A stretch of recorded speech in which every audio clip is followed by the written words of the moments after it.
귀한 찬양 감사드립니다. 우리의 가슴이 뜨거워지고 주를 뜨겁게 사랑하는 그런 고백이, 찬양이 오늘 말씀 가운데로도 이어져서 진짜 주님을 사랑하는 삶이 무엇인지 귀한 깨우침을 받는 저와 여러분 되기를 원합니다. 사실 정 집사님도 너무 감사합니다. 사실 좀 온라인에서 당분간 뵙겠습니다 그랬는데 결단으로 은혜 사모하시면서 나오신 집사님의 그 믿음, 소원 보시고 하나님 귀히 여기시고 꼭 필요한 은혜로 또 채워주시는 그런 귀한 시간 되기를 소망합니다. 여러분 부활을 믿으십니까? 이 땅에서 살다가 정말 저와 여러분이 죽어서 몸이 썩고 몸이 부서진다 할지라도 저와 여러분이 부활할 것을 확실히 믿고 계십니까? 너무 감사합니다. 기독교에서 부활은 가장 중요한 핵심입니다. 우리가 참 그리스도인이라면 이런 상상을 적어도 한 번 이상은 해봐야 맞을 것이라 생각합니다. 내가 부활하면 어떤 모습일까? 내 겉모습은 어떨까? 예를 들면 내 머리 모양은 좀 달라질까? 성별이 있을까? 과연 부활한 나는 몇 살 정도의 내 모습을 가지게 될까? 물론 호기심으로 이렇게 치우쳐질 때도 있습니다만 참 이런 생각이 필요한 것은 우리가 정말 부활을 믿는 자이기 때문입니다. 성경은 부활에 대해서 확실히 있다고 말씀하고 있습니다. 그런데 부활에 관한 모든 것들을 명료하게 다 말씀해 주지는 않으셨습니다. 오늘 말씀을 통해서 우리가 부활에 대해서 몇 가지 점검해 볼 것이 있는 것 같습니다. 그리고 부활을 진짜 믿는 자로서는 어떠한 삶을 살아가는 것이 마땅한지 예수 그리스도의 귀한 가르침을 받는 이 시간 되기를 소망합니다. 지난 주일 우리는 바리새인의 제자들과 결코 어울릴 수 없을 것 같은 속마음은 전혀 다른 헤롯 당원들이 아주 민감한 세금 문제라는 것을 가지고 예수님을 넘어뜨리려고 예수님 앞에 나온 사건을 살펴보았습니다. 세상적인 측면, 인간적인 측면에서 볼 때에 그들의 계략은 완벽한 것이었습니다. 빈틈이 없었습니다. 바리새인의 제자들은 유대의 법을 대표하는 자들로 유대의 법을 어기나 어기지 않나 그것을 예리하게 지켜보고 있고, 헤롯 당원들은 로마의 법을 대변하는 자들로 과연 이 예수라는 자가 로마의 법을 무시하고 어기는 대역죄인이 될 것인가 말 것인가, 둘 중에 하나는 꼭 택해야 할 것 같은 이 문제, 그래서 어느 쪽을 택한다 할지라도 예수님은 곤경을 피할 길이 없어 보였습니다. 그런데 예수님의 지혜는 그들의 편협한 사고방식을 월등하게 뛰어넘는 것이었습니다. 단순하게 지혜롭게 잘 피하게만 하셨던 것이 아니라 우리 주 예수 그리스도의 지혜가 얼마나 한량 없으시며 하늘같이 높으며 바다같이 넓은지, 그들의 양쪽 중에 택해야 할 것 같은 OX 퀴즈 같은 그 문제 앞에 그들의 생각의 한계를 뛰어넘으심과 동시에 예수님의 말씀은 그들의 본질을 꿰뚫으시고 그들을 가르쳐 주시는 것이었습니다. 가해사의 것과 하나님의 것, 세상의 것과 하나님의 것을 구분하라는 문제가 아니라 그 핵심은 너희는 어떠한 존재인가? 우리가 그래서 지난주 말씀 가운데 형상과 글이라는 이거를 핵심 키워드로 붙잡고 나갔는데, 너희 안에 너희는 누구냐? 너희 안에 여전히 하나님의 형상이 있는가? 그렇다면 너희는 누구의 것인가? 하나님의 것이라면 마땅히 하나님의 것을 하나님 앞으로 제대로 본래 있던 대로 돌려놓아야 되지 않겠느냐? 사실은 이 형상, 하나님의 형상이면 하나님의 글이 있겠죠. 이 하나님의 글, 하나님의 말씀은 우리 믿는 자로 하여금 마땅히 본래 있는 자리로 되돌려 놓는, 우리를 회복시키는 것임을, 그래서 우리는 주님의 형상과 주님의 글을 붙잡을 때에 온전하게 설 수 있는 것임을 생각해 보았습니다. 같은 날이었습니다. 바로 그날 바리새인의 제자들과 헤롯 당원들이 입도 뻥끗하지 못하고 한마디도 받아치지 못하고 돌아갔던 그날, 이번에는 사두개인의 무리가 예수님 앞으로 몰려왔다 성경은 증언합니다. 그렇다면 이 사두개인들은 어떠한 사람들이었을까? 그 특징을 한 3가지 정도만 정리해 보기를 원합니다. 첫째로 이 사두개인들은 바리새인들과 대립되는 사람들이었습니다. 예수님 당시 1세기의 이스라엘 사회는 그야말로 정치적으로 종교적으로 큰 2개의 무리가 있었으니 그 대변하는 대표적인 사람들이 바로 바리새인이었고 사두개인이었습니다. 이스라엘의 최고 공의기관 사내들인 공회에 소속되어 있는 회원에는 2 기둥 같은 무리가 있었으니 그 무리들이 한편은 바리새인들, 최고로 율법을 잘 지킬, 한편으로는 사두개인들, 최고로 예배를 온전하게 드리는. 그런데 사실은요, 역사 가운데 한 200년 정도 여당과 야당으로 정치적인 집단까지 되어서 신구약 중간 시대에 잠시 유대가 독립했을 때 단순하게 정치적인 집단으로서만 살았던 것이 아니라 철천지 원수가 되는 사건들이 있었습니다. 실제로 바리새인 사두개인들은 서로 양립하면서 보복하고 죽였던 거예요. 수십 명을 한 번에 사형에 처해버리는 그런 일들이 역사 가운데 있었습니다. 그러니까 여러분 한번 생각해 보십시오. 지도자이면서 종교 지도자인 그런 모습을 가지고 있는 바리새인과 사두개인은 사실 철천지 원수 같은, 견원지간 같은, 서로가 서로를 정말 극히 싫어하는 그러한 사람들이었습니다. 아마도 이 사두개인들은요, 분명히 들었을 것입니다. 바리새인의 제자들과 헤롯 당원들이 힘을 합쳐가지고 갔음에도 아무 말도 하지 못한 걸 다 들으면서 어떻게 생각했겠습니까? 흐뭇했겠지요. 야, 그거 봐, 저 어리석은 바리새인들. 이번에는 우리가 가서 이 젊은 예수라는 청년을 꼼짝 못하게 만들어주겠다. 아마 그런 마음으로 예수님을 찾아갔을 것입니다. 23절 말씀에 부활이 없다 하는 사두개인이, 성경이 사두개인들을 어떻게 소개하는가? 2번째 특징은 부활이 없다라고 그들은 이야기했다는 것입니다. 함께 사도행전 23장 8절 말씀을 한번 보시겠습니다. 함께 읽겠습니다. 이는 사두개인들은 부활도 없고 천사도 없고 영도 없다 하고 바리새인은 다 있다 합니다. 사도 바울이 공공의 적이 돼서 붙잡혔습니다. 그렇게 있는 가운데 이 원수된 바리새인과 사두개인들이 마음이 하나 되어서 바울을 없이 하려고, 바울을 해하려고 그러고 있을 때에 가만히 보니까 이 사람들이 얼마나 바리새인이고 얼마나 사두개인인 것을 이 원래 바리새인이었던 바울이 알아본 거죠. 예수 그리스도의 부활 때문이다 라고 얘기하니까 이제 파가 딱 나눠지는 겁니다. 부활을 믿는 바리새인과 믿지 않는 사두개인들이. 그런 지혜를 발휘했던 그 장면인데요, 그냥 믿지 않았다 정도가 아니라 좀 심했습니다. 우리 함께 사도행전 4장 1절과 2절 말씀 한번 함께 읽어보기를 원합니다. 읽겠습니다. 사도들이 백성에게 말할 때에 제사장들과 성전 맡은 자와 사두개인들이 이르러, 사두개인들이 2절입니다. 예수 안에 전함을 싫어하여 부활이 있다고 가르치고 전하는 것을 싫어했더라. 안 믿는 정도가 아니라 매우 싫어했습니다. 참 어떻게 보면 같은 하나님을 믿는 사람으로 메시아를 기다리는 사람, 이들은 신앙에 있어서도 이런 차이를 가지고 이스라엘의 최고의 일들을 결정하는 그 사내들인 공회를 이루고 있는 구성원들이 되었던 것입니다. 간단하게 심플하게 말씀드리자면 이 사두개인들은 진보적인 사람들이었습니다.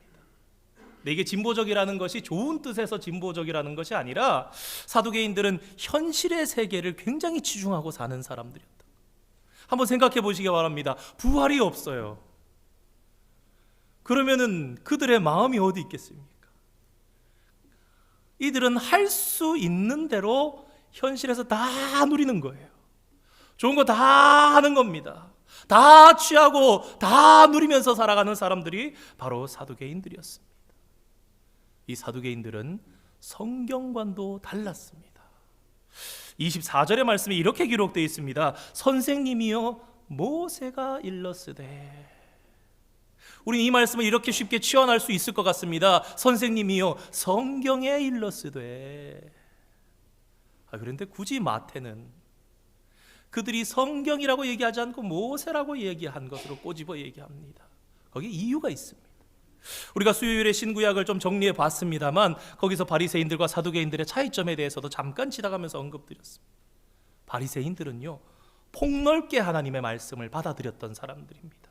그리고 그 말씀을 구분하여서 지켜야 할 것, 하지 말아야 할 것을 아주 정확하게 분석적으로 해놓고 지키는 사람들이었는데, 사두개인들은 예를 든다면 예레미야 같은 건 성경으로 보지 않는 거예요.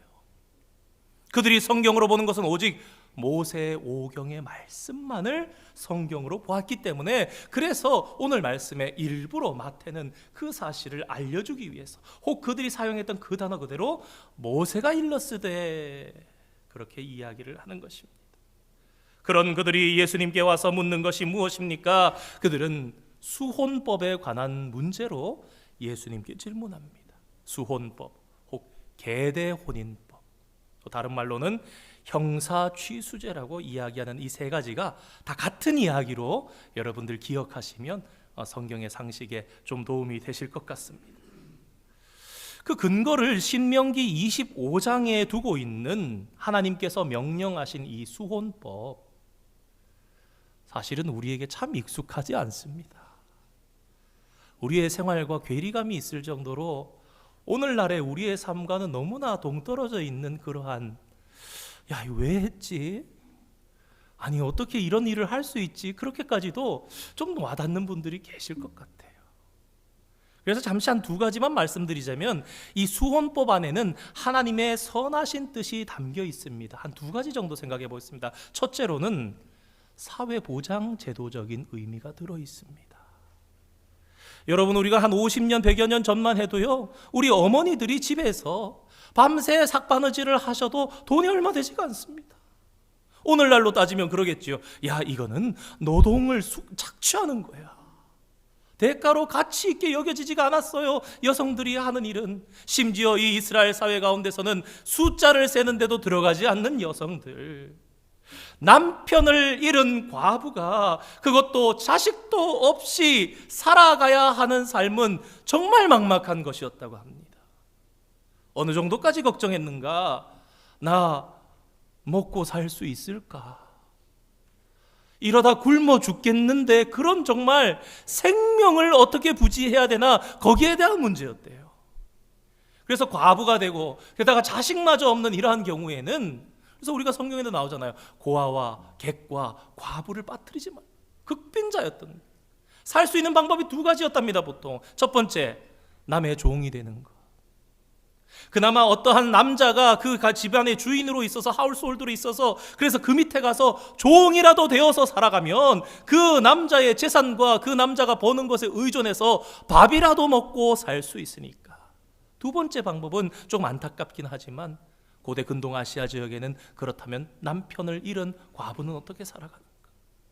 수치스럽지만 생계형 장기로 살아가는 것이 이 두 가지가 대표적인 방법이었다고 합니다. 두 번째는 가문의 대가 끊어지지 않도록 하는 하나님의 오묘하신 섭리가 들어 있습니다. 세상의 모든 나라들과는 달리 약속의 백성, 선민 이스라엘에게 대가 끊어지는 것은 또 다른 의미가 있었습니다. 가문을 잇는 것이 굉장히 중요했지요. 그 기업, 그 지파의 기업, 아버지의 기업을 이어서 물려받으면서 나가야 하는 것이었습니다. 그리고 여기에는 또 하나 더 중요한 사실이 있으니, 바로 메시아 예수 그리스도의 탄생을 이루기 위한 하나님의 섭리인 것입니다. 대표적인 예가 룻기 성경 아닙니까?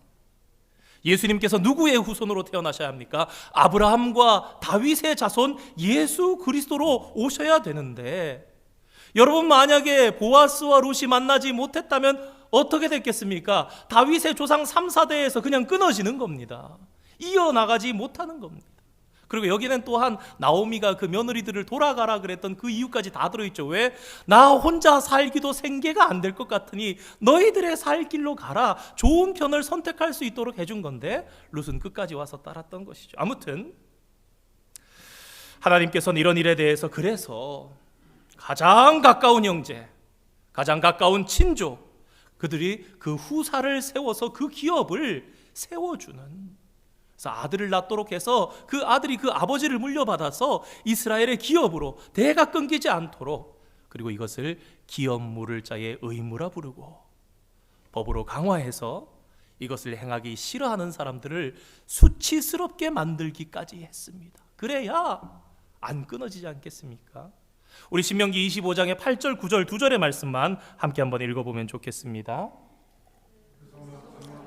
그를 불러다가 말할 것이며 그가 이미 정한 뜻대로 말하기를 내가 그 여자를 맞이하기를 즐겨하지 아니하노라 하면, 기피하면, 그 사람이 싫어한다면 9절입니다. 그의 형제의 아내가 장로들 앞에서 그에게 나아가서 그의 발에서 신을 벗기고 그의 얼굴에 침을 뱉으며 이르기를 그의 형제의 집을 세우기를 즐겨 아니하는 자에게는 이같이 할 것이니라. 엄격하게 한 거예요. 수치스럽게 만들었습니다. 장로들 앞에서, 백성들 앞에서 공정하면서 얼굴에 침까지 뱉으면서 이런 몹쓸 사람이라는 것이죠. 그런데 여기서 우리가 잠시 한번 이 사두개인들이 예수님께 가져왔던 이 이야기 한번 잠깐 점검해 봤으면 좋겠습니다. 우리 형제 중에 있는 이라고 얘기하는 이 사두개인들의 이야기, 이 문제, 여러분 진짜 있었던 이야기일까요? 여러분 그런 생각 한번 해보셨습니까? 사실 여기에도 문제가 있습니다. 어떤 사람에게 형제만 7, 아들만 7이 있다는 것도 쉽게 일어나지 않는 일입니다. 게다가 그 7 형제 중에 7명 중에 첫째만 결혼했고 둘째, 셋째, 넷째 없다가 첫째가 먼저 죽고 그 형수를 둘째가 취하고, 그러다가 둘째가 죽고 그 다음 셋째가 또 이렇게 취할 만한 데가 되어서 취하고, 그렇게 순서대로 7대까지 다 가서 7째 아들까지 다 하고 다 죽고 마지막에 이 여자가 죽었다가 부활했다. 이 말씀을 연구하면서 한 가지 사실이 생각났습니다. 그것은 모세 광야 시절에 있었던 슬로브앗의 딸들에 대한 이야기였습니다. 법에 없는 벗어나는 이야기였죠. 남자가 없이 딸만 5이 태어난 거예요. 호글라, 노아, 밀카, 이제 디르사 이러면서 나오는 그 딸들이 나와서 얘기하니까 모세가 해결책을 주잖아요. 그러면 그 아버지의 상속을 딸들대로 그대로 가는. 모세 때로부터 1400년 정도가 흘려서 신약 시대를 지금 살아가고 있습니다. 말라노아, 호글라, 밀카, 디르사 같은 그 5명의 딸들이 받는 그런 특례 사항이 있었다면, 저는 이런 생각을 해봤습니다. 그 역사 동안 그러한 일이 있으면 왕에게, 제사장에게, 재판관에게 나와서 물었지 않겠는가? 저는 확신합니다. 모세의 때로부터 오늘 사두개인들이 질문하기 이르기까지 지난 한 1400년의 시간 동안 이런 일은 단 한 번도 없었던 거예요. 여러분, 우리가 하나님을 믿고 살아가는데 하나님께서 이러한 일들을 만들지도 않으실 뿐더러 있지도 않은 일을 가지고 와서 단지 그들의 목적이 무엇입니까? 예수님을 교리적인 문제로 골탕 먹이려고 이야기를 만들어 온 것입니다. 그리고 또 하나 이들의 질문 속에 숨어 있던 의도는, 보십시오, 이 이야기를 봐도 알 수 있듯이, 그러니까 부활이라는 건 없는 거 아닙니까? 저희들의 이야기를 들어도 알지 않습니까? 이런 경우가 생긴다면 말도 되지 않으니까 세상 사람들아 보고 예수라는 선생에게 대답해보라 이거지요. 이런 일을 해결하지 못하면서 어떻게 부활이 있다고 말할 수 있겠습니까? 그런데 예수님께서는 놀라운 대답을 하십니다. 그들이 전혀 기대하지 못했다. 너희가 성경도 모르고 하나님의 능력도 모르는 거로 오해하였도다. 방금 이 말씀에 오해했다라는 이 말씀, 헬라어로 번역할 만한 것이 한글로 번역할 만한 것이 마땅치 않아서 오해했다라고 번역해 놓은 이 헬라어 원문을 보면요, 그래서 직역하면 이런 뜻이 있습니다. 너희들은 완전히 잘못되었다, 엉뚱한 곳으로 빠져버리고 말았구나라는 뜻이 그 안에 담겨 있습니다. 우리 30절 말씀을 한번 읽어보겠습니다. 함께 읽겠습니다. 시작. 부활 때에는 장가도 아니 가고 시집도 아니 가고 하늘에 있는 천사들과 같으니라. 아멘. 우리 말씀을 좀 더 풍성하게 이해하기 위해서 부활에 대해서 우리 평행한 본문에 있는 누가복음 20장 35절 36절 두 절의 말씀도 함께 읽어보겠습니다. 누가복음 20장 읽겠습니다. 저 세상과 및 죽은 자 가운데서 부활함을 얻기에 합당히 여김을 받은 자들은 장가가고 시집가는 일이 없으며 36절 그들은 다시 죽을 수도 없나니 이는 천사와 동등이요 부활의 자녀로서 하나님의 자녀입니다. 자, 우리가 그래서 이 예수님께서 알려주신, 예수 그리스도의 입술을 통해서 부활에 대해서 알려주신 이 사실은 우리가 진실함으로 꽉 붙들어야 됩니다. 여러분, 부활하면 시집가지 않습니다. 장가가지 않습니다. 천사와 동등한 거예요. 그리고 하나 더 누가복음의 말씀을 보니 이 부활은요, 죽었다가 살아나기만 했다고 그게 부활이 아니라는 거예요. 다시 살아나고 그 다음에 죽지 않아야 부활이라는 겁니다. 야이로의 딸 나사로, 엘리사가 수냄 여인에게서 살려준 그 아들, 살다가 죽은 거예요. 그건 부활이라고 부르지 않는다는 것입니다. 여러분, 얼마나 놀라운 사실입니까? 예수님만이 하늘에 계신 분이셨고 예수님만이 이 모든 것에 대해서 알고 계시니 예수님께서 전해주신 이 사실, 너희는 그날에는 다시 장가가고 다시 시집가지 않고 너희는 그날에는 천사들과 동등하며 너희는 다시 죽는 일이 없는, 다시 살아났다 해서 부활이 아니라 다시 죽지 않고 영원히 사는 것이 부활이라고 우리에게 증명해 주시고 가르쳐 주시는 거예요. 여러분, 부활 후에는 결혼 제도가 더 이상 없습니다. 여러분, 남편과 아내가 천국에 가면 다시 만날 수는 있지만 이 땅에서처럼 부부로 살아가지 않는 거예요. 일부 예배 때도 보니까 이 말씀을 드렸더니 얼굴이 좀 환해지신 분이 여기도 한두 분 저기도 한두 분 계시더라고요. 그래서 제가 이쪽만 보고 얘기해가지고 또 오해받으시는 분이 있을까 싶어서, 여러분, 부활하면 지금까지 살던 모든 세상의 기초, 질서, 모든 가치관들이 다 달라지는 것입니다. 그렇다면 우리가 지금 한번 생각해 볼 필요가 있는 것이 하나 있습니다. 그렇다면 하나님께서는 왜 우리로 부부 제도를 만드셔서 남자와 여자가 하나 되어 살게 만드셨던 것일까요? 이 성경에 보면 하나님께서 호세아 선지자에게 넌 거기 가서 그 여자와, 음탕한 그 여자와 결혼해서 사랑해 주라. 그것을 통해서 이 호세아의 가정을 통해 하나님과 이스라엘의 관계를 보이셨던 것처럼, 또 성경의 비유로 많이 예를 들여서 예수 그리스도를 신랑 되신 분이요 우리는 그분의 신부가 되는 자로 말씀해 주셨던 것처럼, 우리가 이 땅에 살면서 부부의 연을 맺으면서 살아가면서 무엇을 연습하는 것이냐, 장차 신랑 되신 예수님을 맞아서 살아가는 삶을 연습하고 성령 안에서 하나 되기를 힘쓰라고, 깨달으라고 우리에게 주신 것입니다. 아직 완전하지는 않지만, 그래서 때때로 우리가 부부가 뜨겁게 사랑할 때도 있고 다 줄 것 같을 때도 있지만 때때로는 잘 못 맞추고 어렵기도 하고 속상해하기도 하는 때가 있습니다. 어느 누구만의 문제가 아닙니다. 아마 여기 대부분의 분들이 다 우리가 존경하고 사랑했던 우리의 부모님들도 다 지켜봤더니 사랑만 하신 것이 아니라 힘드셨고 참아주며 이해하면서 사신 그런 모습들을 다 보아왔지 않습니까? 근데 이 두 가지 모습에 다 교훈이 있는 거예요. 우리가 열심히 살아가면서 성령 안에 하나 되면서 주님과 살아갈 것을 연습하면서 동시에 우리가 아무리 맞춰보고 아무리 해보려고 그러고 그래도 부족한 나를 느끼며, 또한 나를 잘 이해해주지 못하는 나의 짝지를 보면서, 나의 반쪽을 보면서 신랑 되신 예수 그리스도와 온전히 연합하는 그때를 고대하며 사모하도록 만들어 주신 것입니다. 우리가 부활에 대해서 완벽하게 이해할 수는 없지만, 그러나 하나님께서는 이 세상에서 믿어야 할 줄 믿는 자들이 알아야 할 부활에 대한 것들을 필요한 만큼 성경 안에 주셨습니다.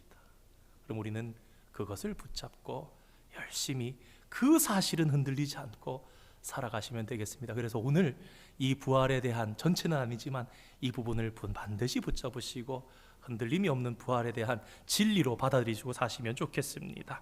예수님께서 이어서 말씀하십니다. 31절 32절 말씀입니다. 마태복음 22장 읽겠습니다. 죽은 자의 부활을 논할진대 32절입니다. 나는 아브라함의 하나님이요 이삭의 하나님이요 야곱의 하나님이로라 하신 것을 읽어보지 못하였느냐? 하나님은 죽은 자의 하나님이 아니요 살아있는 자의 하나님이시다. 예수님께서는요, 사두개인들이 자신들이 질문했던 것과 관련 있을 것이라고 상상도 못할 그런 말씀으로 대답을 하셨어요. 그 성경 말씀을 인용하십니다.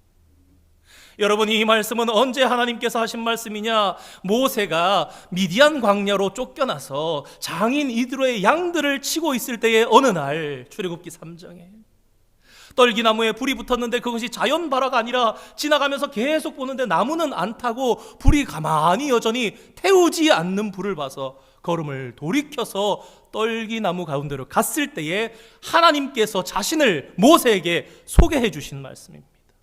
나는 아브라함의 하나님, 이삭의 하나님, 야곱의 하나님, 너의 조상의 하나님이라. 성도 여러분, 하나님께서 이스라엘 백성을 왜 구원하셨습니까? 애굽에 있는 이스라엘 백성을 왜 구원해 주셨습니까? 그들이 부르짖어서 그 부르짖음이 하나님 앞에 상달해서 그래서 구원해 주셨습니까? 그것도 있지만 더 중요한 사실이 있습니다. 우리 출애굽기 2장 24절과 25절 말씀 한번 보면서 이것을 점검해 보기를 원합니다. 읽겠습니다. 하나님이 그들의 고통 소리를 들으시고 하나님이 아브라함과 이삭과 야곱에게 세운 그의 언약을 기억하사 25절 하나님이 이스라엘 자손을 돌보셨고 하나님이 그들을 기억하셨더라. 부르짖은 게 중요하지만 사실은 24절 25절 말씀 가장 중요한 것 24절에 언약을 기억하셨기 때문에 그들을 돌보셨고 그들에게 이스라엘 민족이 있음을 기억하셨던 거예요. 여러분, 창세기 전체가 언약 약속입니다. 아브라함과 이삭과 야곱과 하신 약속. 그 약속에 근거해서 출애굽기에 이 사람들이 가나안 땅으로 가는 겁니다. 그들의 본향으로. 그리고 이 모세 오경 전체가 그러니까 결국 약속이에요. 너희는 이렇게 살아야 한다. 그리고 그 약속을 붙들고 살아온 역사가 이스라엘의 역사기 12권의 역사서입니다. 선지자들은 무엇을 얘기합니까? 너희들이 이렇게 살아야 하는데 돌이켜야 되지 않겠느냐? 그 약속을 붙잡는 거예요. 그래서 신구약 성경은 사실은 다 이 약속을 얘기하고, 언약이라 해도 과언이 아니에요. 그런데 여러분, 이 언약 약속에서 아주 중요한 사실이 있습니다. 여러분, 약속이라는 것은 상호 간에 맺는 거예요. 둘이 있어야 되는 거예요. 우리가 수요 예배 때 신구약 성경을 정리해 보면서 언약에는 크게 두 가지가 있습니다. 하나는 횡적인 언약이요, 하나는 종적인 언약입니다. 말씀드리면서 하나는 무조건 축복하시겠다. 예를 들면 아브라함에게 언약하신 것, 내가 무조건 너에게 땅을 주고 무조건 너에게 자손을 주겠다, 축복의 통로가 되게 하겠다, 세계 만방에 그렇게 말씀하셨는데, 여러분, 그 약속조차도요, 신에서 언약이 아니더라도, 행적 언약이 아니더라도 이 언약에는 축복할 이가 있어야 되고요, 축복받을 이가 있어야 되는 거예요. 여러분이 모세에게 주신 하나님의 말씀을 다시 한번 곱씹어 생각해 봅시다. 나는 아브라함과 이삭과 야곱의 하나님이다라는 이 말씀은, 내가 언약을 기억한다라는 이 말씀은, 여러분 사실은요, 한쪽이 죽으면 약속은 없어지는 겁니다. 하나님께서 400~500년이 지나서 모세에게 나타나서 나는 아브라함의 하나님, 이삭의 하나님, 야곱의 하나님이다 라고 말씀하시는 것은 아브라함과 이삭과 야곱이 지금 살아있다라는 거예요. 하나님 앞에. 죽은 자의 하나님이 아니라고 말씀하는 것입니다. 언약이 살아있다. 그들이 살아있다. 그러므로 이 언약은 유효하다. 뿐만 아니라 1800년 정도가 지난 이 사두개인들에게 설명해주고 있는 예수님께서 말씀하시는 이 순간에도 아브라함은 살아있다, 죽은 것이 아니라 살아있다라고 말씀하시는 것입니다. 그래서 이것을 더 풍성하게 해주기 위해서 우리 누가복음도 같이 읽겠습니다. 우리가 읽었지만 누가복음 20장 38절 말씀입니다. 읽겠습니다. 하나님은 죽은 자의 하나님이 아니요 살아있는 자의 하나님이죠. 하나님에게는 모든 사람이 살았느니라 하시니. 아멘. 아브라함과 이삭과 야곱만이 아니라 사신 하나님 앞에 모든 존재는 영원히 살아서 하나님 앞에 있는, 그래서 살아 있었던이 아니라 살아 있는 자예요. 지금 살아 있는 자예요. 아브라함, 이삭, 야곱뿐만이 아니라 또한 오늘 저와 여러분도 항상 하나님 앞에 살아 있는 거예요. 예수 그리스도의 약속을 붙잡은 자로 항상 그 언약이 저와 여러분에게 살아있는, 이게 놀란 거예요. 사두개인들이. 여러분 감히 뭐라고 얘기하겠습니까? 그들의 지혜가, 그들의 말씀이, 그들의 믿음이 어찌 이 예수 그리스도의 분량에까지 미치겠습니까? 한마디도 대답 못하지요. 사실 오늘 사두개인에 대한 이야기를 합니다만 결론은 서기관과 연관지어서 한번 말씀을 맞춰보려 합니다. 우리 마태복음에는 이 부분이 생략되어 있는데 우리 누가복음 20장 39절 말씀을 한번 읽어보겠습니다. 시작. 서기관 중에 어떤 이들이 말하되, 여러분 이 바리새인과 서기관은요, 이 신앙의 코드가 잘 맞는 사람들입니다. 그래서 마태복음을 보면 특히 바리새인들이 서기관과 같이 잘 옵니다. 율법사라고 요사라고도 하는 서기관들과. 그러니까 당연히 이 서기관들은요 바리새인 사두개인들이랑 싫어하는 거예요. 안 맞으니까. 신앙도 다르고 부활과 천사와 영도 다 믿는데 이 사두개인들은 안 믿고 좋다라는 거예요. 옆에서 지켜보면서 예수님 잘하셨습니다, 저 사람들 저렇게 된 게 마땅합니다, 그러고 있는 거예요. 그런데 이 서기관의 대답을 이렇게 듣고 나서 바로 얼마 지나지 않아서 예수님께서 이 모든 백성들 앞에서 서기관을 책망하는 말씀을 하십니다. 우리 누가복음 20장 45절 46절 말씀 한번 읽어보겠습니다. 시작. 모든 백성이 들을 때에 예수께서 그 제자들에게 이르시되, 46절, 긴 옷을 입고 다니는 것을 원하며 시장에서 문안받는 것과 회당의 높은 자리와 잔치의 윗자리를 좋아하는 서기관들을 삼가라.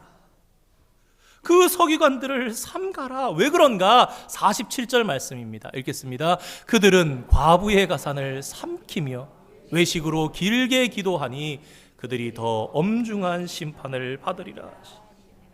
앞서 말씀드렸던 것처럼 그 고대 시대 당시에 객과 고아와 과부는 최고 극빈자로서 하나님께서 빼놓지 말아라, 반드시 챙기거라, 너희가 손을 펴거라 말씀하셨던 거예요. 그런데 서기관들은 어떤 사람들인가? 식자층이며 백성의 지도자들로서 능력 있는 자로 성경 선생님으로 가난한 자들을 돕고 돌보아주고 보호해주어 마땅한 사람들이었습니다. 그런데 그들이 어떻게 했다고요? 과부의 가산을 삼키며.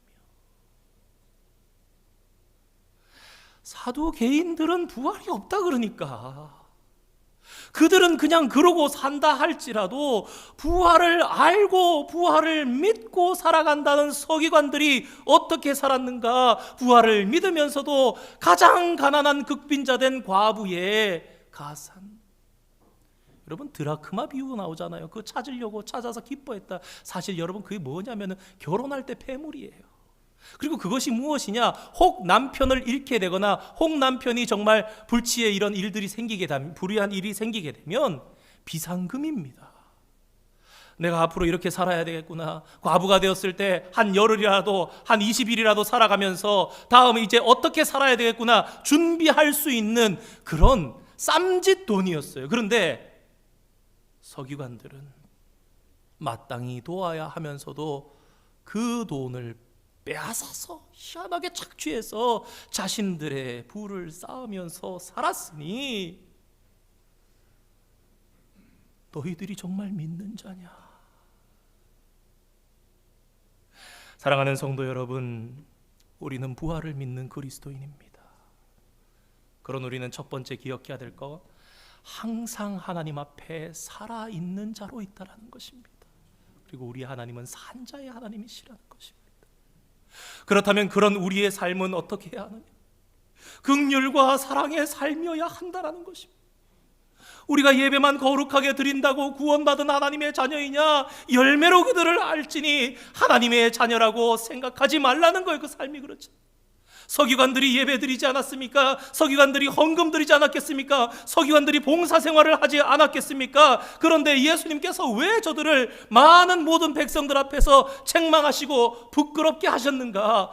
도무지 그들의 삶이 예배하는 자라고 하기에는, 부활을 믿는 자라고 하기에는 할 수가 없는 사람들이었기 때문에 그렇다라는 것입니다. 우리도 때로는 그런 착각 속에 살 수도 있습니다. 그래도 예배는 잘 드리지 않았냐고 하나님께 그렇게 말씀하실 것입니까? 이 정도면 봉사와 헌금 생활도 하지 않았냐고. 사순절을 맞으면서 이런 말씀을 드리는 저도 심히 부끄럽고, 여러분 앞에 이런 말씀을 감히 마땅히 드릴 만한 자가 아님을 제 자신이 너무나 잘 압니다. 오늘 찬양대도 찬양했습니다. 주 예수 사랑하리라. 찬양의 가사에 감동돼서 내가 주님을 사랑하리라.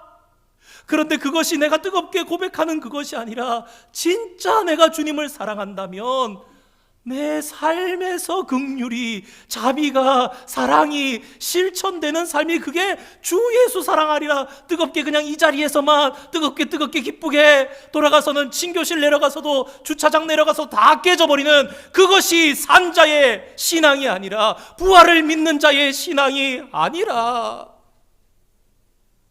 어찌 우리의 믿는 자의 모습이 이 안에만 국한되어 있을 수 있으며 일주일에 한두 시간에 국한될 수가 있겠습니까?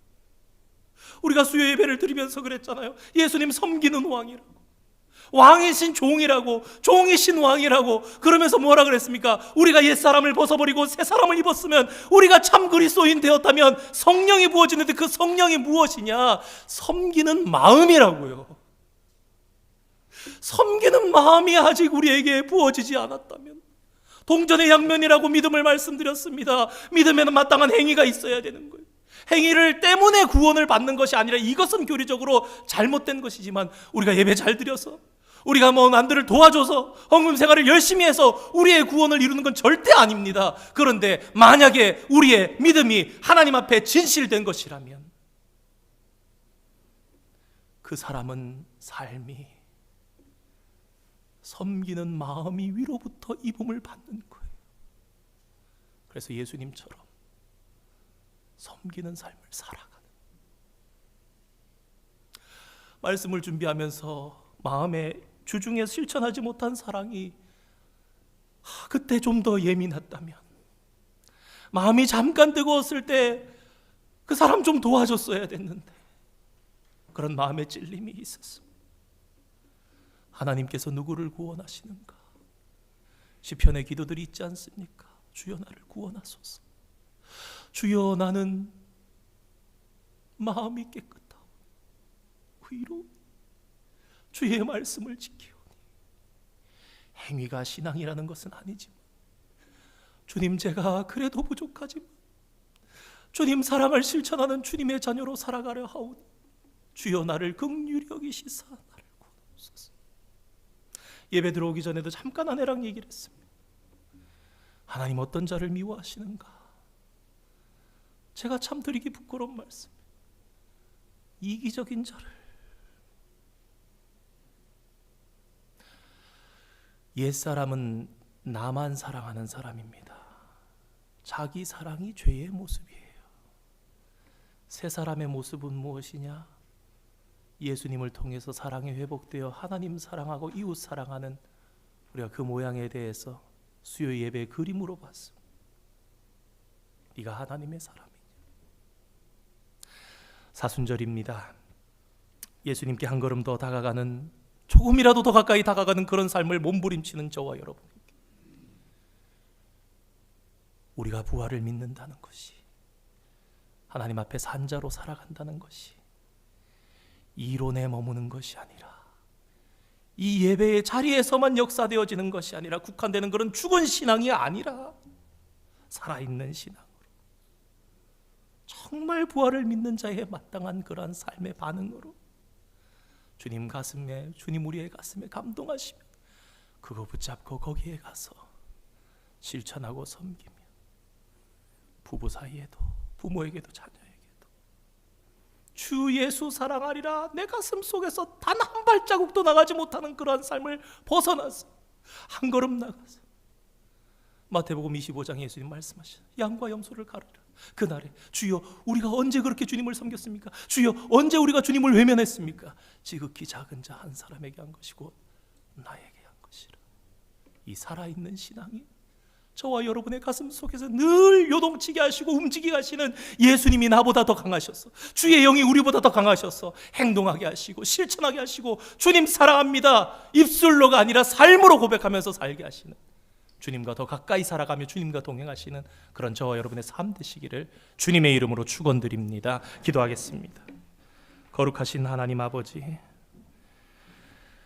오늘도 귀한 진리의 말씀을 허락해 주셔서 그 속에서 주님의 인도하심을 받게 하시니 감사드립니다. 잘 믿는다, 성경을 많이 안다 생각했던 바리새인과 사두개인들, 그러나 사두개인들은 성경도 하나님의 능력도 잘못 알고 엉뚱한 곳에 빠졌던 무지한 자들이었습니다. 바리새인들과 서기관들 또한 부활은 믿으면서도 저들의 삶은 전혀 그에 합당하지 못한 삶이었습니다. 그런데 주님, 이 예수님의 말씀이, 그 책망이 오늘 저희들에게도 해당하는 것은 아닌지요? 저들을 죽이려 말씀하신 것이 아니라 사랑하시고 깨닫게 하시고 살리시려 하신 말씀이었던 예수님의 말씀이 오늘 또한 믿는다 하는 우리를 깨우치시고 살리시는 생명의 말씀 되기를 소망합니다. 말씀으로 우리에게 다가오시고 하나님의 형상과 하나님의 글을 통해 우리를 본래의 자리로 돌려놓으시고 회복하시기를 원하시는 하나님, 그 하나님과 오늘 말씀 속에 만나 부딪히게 하시며 어그러졌던 저희들의 모습이 고침받고 다시금 회복되는 은총을 누리게 하여 주시옵소서. 항상 하나님 앞에 살아있는 자로 기억하시며 부활의 삶을 허락해 주심을 감사드립니다. 이미 큰 은혜, 갚을 수 없는 은혜를 받은 자로서 감사의 삶을 마땅히 살아가게 하여 주시고 마땅한 삶을 통해 주님을 기쁘시게 해드리는 진정한 하나님의 자녀들 되게 주님 우리의 가슴 속에 오늘도 말씀하시며 내 옆자리로 오거라 나와 동행하자 주님 말씀하시며 우리와 동행하여 주시옵소서. 감사드리며 예수님의 이름으로 기도드립니다. 아멘.